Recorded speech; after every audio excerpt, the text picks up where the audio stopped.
What's up, guys? Today we're gonna show you how to get PWCs or personal watercraft up onto the water. Basically get them ready to go. So first things first, I call these things jet skis because when I was growing up they were all called jet skis. And so some people are going to get the panties in a bunch because there's jet skis and wave runners and all these things are trademark names like Kleenex, but from here on out I'm going to refer to these things as jet skis or just skis. Now, fundamentally, so what happened was I bought these on a whim. I got a really good deal on one good running one non-running one, and this trailer, and it's all tagged and titled and stuff. So I bought them, and now we need to go through them and get them on the water. So things that you want to look at when you're buying jet skis, or any sort of boat. This applies to boats as well, by the way. So things I'm not going to do now because I've already done them. But you want to crawl underneath, preferably not when there's a puddle on the ground, and inspect the underside of the hull. You don't want to see any cracks, any fissures, anything like that. A few small chips, scratches, it's all fine, but you don't want to see any sort of real damage, and there is none on this. Second thing is you want to hear it fire up. Two-stroke marine engines use the lake water to stay cool, so you can only run them for about 60 seconds, 40 to 60 seconds without any water hooked up. However, they are provisioned, and this is for two-stroke outboard motors as well, or inboard outboard motors. They're provisioned with a place where you can hook up a garden hose to run it out of the water, and I'll show you how to do that later once we get them both up and running. That's kind of the basic stuff. If you can, bring a compression tester and a battery pack, like a jumper box with you. Because a lot of times people will be like, oh, well, I guess the battery's just dead, I haven't used them in a while, blah, blah, blah. But you really want to crank it over and make sure they're good. I've already done a compression check. You've seen me do them before. We're good on all 6 cylinders. So each of these has a Polaris 1050 triple. They're 120 horse skis. And so what we're going to do today is I'm going to show you how to go through and troubleshoot the electronics. And the electronics are generally what fail on these as a result of water, corrosion, and time. So I'm going to show you guys how to check out the stator, the regulator rectifier. I'm going to show you guys how to replace the spark wires. I'm going to show you how to run it out of water with the hose. We're going to hook up some battery charging leads to them as well. I got a fresh battery for the dead ski. So I actually managed to get the other one home and get it running with just some fresh gas, but we want to make sure that they're really good, because the last thing you want to do is get out away from the dock and have it die on you and you can't get it started again. Also, one final note, once you know your jet skis are ready for water, it's very important. As you can see, I'm a little low on pressure on my tires, and it's also important to re-grease the bearings on the trailer, so I'll show you guys how to do that as well. Just a side note, I know a lot of you guys do a lot of motorcycle stuff just like I do. Registration on jet skis and watercraft in general is different. It goes through the Texas Wildlife Board Commission thing. It's not through your DMV. Alright, it's not through the tax collector's office, so don't bother. But the trailer is through the tax collector's office. So you're going to have to make 2 separate trips to register all this stuff. But, price you pay. So, I'm going to get my little cheat sheet, and so we can start doing some of these tests. Now, the values you're going to see in this are specific to Polaris red top domestic engines.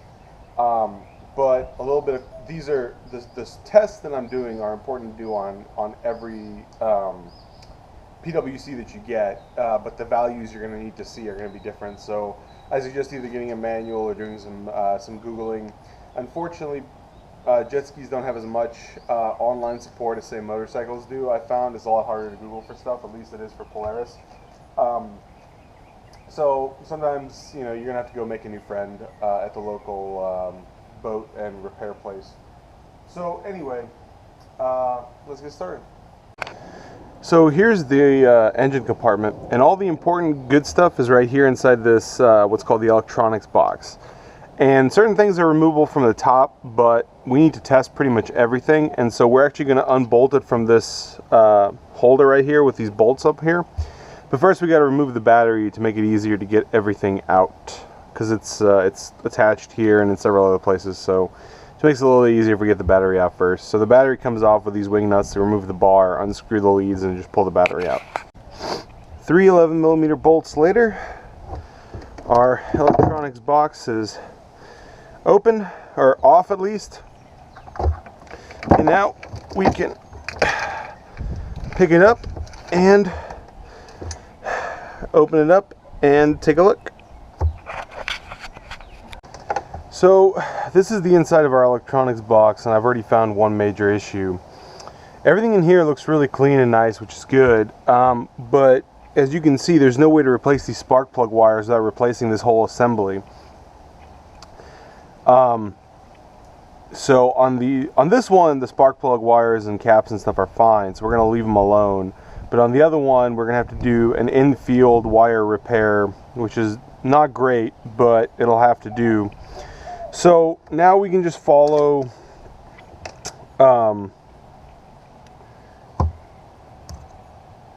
these tests down here. So we're really testing is the stator, and the stator actually runs in through here and comes out in this hole. And these are all the wires that come out from the stator, and it's really not great because they don't just have a plug, they have like a bunch of little plugs. So let's see, black to engine ground, which is this guy, and the way you want to test these is you want to just slip them in underneath this plastic, and then to engine ground, yeah, basically 0, so that's good. Black to purple is supposed to be 1200 ohms, so we'll stick that in there. I think this is the purple one. It's kind of hard to tell between it and the gray, they fade over time. Let's see, it should be 1200 ohms. I'm reading 1400 ohms. Let's see, is there another purple? No, I think that's the purple, so that's less than ideal, I guess, but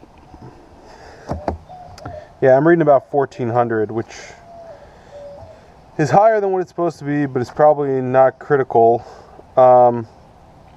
Black to gray is going to be either 88 or 140. So there's black to gray. 90 ohms, which is about the same as 88. Yellow to red or red purple. So let's see. Let's find us the yellow. Here's the yellow. Yellow to red purple. Here's red purple, so let's measure that. I'm seeing 2.7 ohms, and it should be 0.75 ohms, so that's considerably higher, assuming I'm measuring the right thing in the first place. Well, here, let's do it like that. Yeah, 2.7 ohms, so that's a little high. What else we got? Yellow to... oh, yellow to engine block. This should be infinity.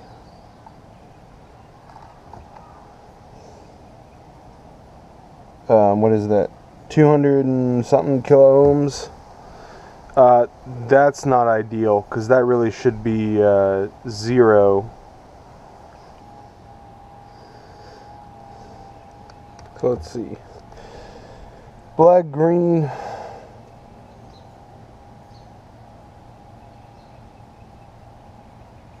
to black white. There's black white.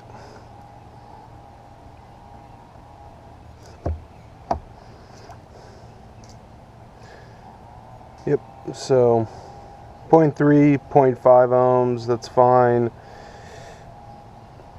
Black blue and yellow brown. So let's see.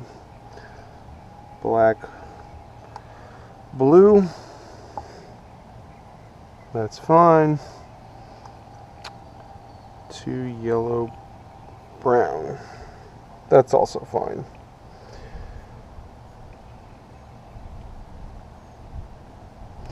What I don't understand is why I'm not getting anything on this. Oh, there we go. 5.5 to 7 kilo ohms. So that's fine. So everything looks fine except for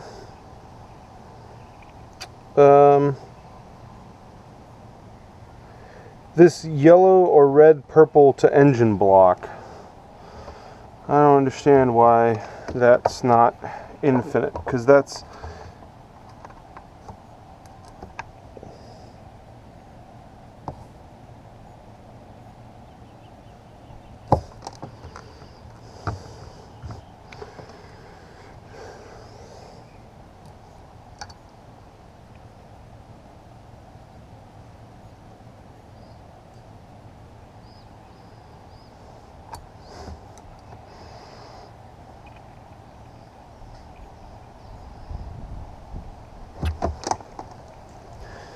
okay, so all of our electronical stuff checks out, so we can seal this box back up and put everything back together, and then we will fill up the oil, put some gas in it, and get the hose attached and fire her up. So to run water tests, you basically need an adapter. If you have a piece of hose laying around, it'll work. I didn't, so I had to go and buy this, but it's all about maybe 12 bucks total. So basically what you need is you need 2 male ends on the hose. This one's going to go onto the jet ski. This one is a quick connect that attaches to my regular hose system. One of the jet skis already has an on and off valve on it. I'm going to put this on the other jet ski. So we're going to hook this up, and then we'll fire up the jet ski, and then you turn on the water. So here we go. Water's connected but turned off. We're going to put in our little ignition. Going to hit the starter. Turn on the water.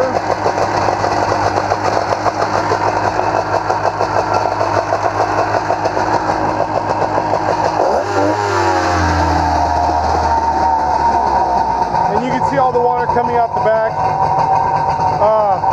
And it's important to make sure you turn off the water before you turn off the jet ski to avoid damaging anything.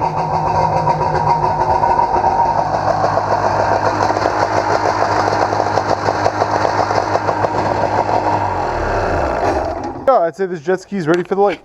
A few other last minute checks. You want to make sure the oil is topped off. I just did that. You want to take this out, take a look up here, make sure that this filter is still working as it's supposed to be. This is your water fuel separator. So our gas tank's fairly empty. We need to fill it up. The other thing is, all watercraft in Texas at least have to have a fire extinguisher. You want to test it. On this specific, you want to read the instructions, but basically on this specific model, you push in, the green thing springs back, means the fire extinguisher is okay. So we're going to slip it back into its little hidey hole, and I would say that this jet ski is all done, and now we can start on the other one. Well, there we go. We got both of them running. As far as the trailer is concerned, I'm going to fill up the tires with air just to be sure they're at the right temperature, or at the right pressure, excuse me. Then the bearings are all greased, but this one needs a new cap, so I'm going to head to Academy and pick one of those up. Other than that, this one doesn't seem to be charging as much. When this one's running, it's at about 13.5 volts. This one's at about 13 volts, which isn't ideal, but it might be okay for a while. But because the stator checked out okay when we were pinging it, but it's definitely on its way out. So I'm gonna look to see if we can't find maybe a different jet ski and then park this one out and sell it. But anyway, that's it guys. I gotta air up the tires, get my tools put away, and move on to some other stuff.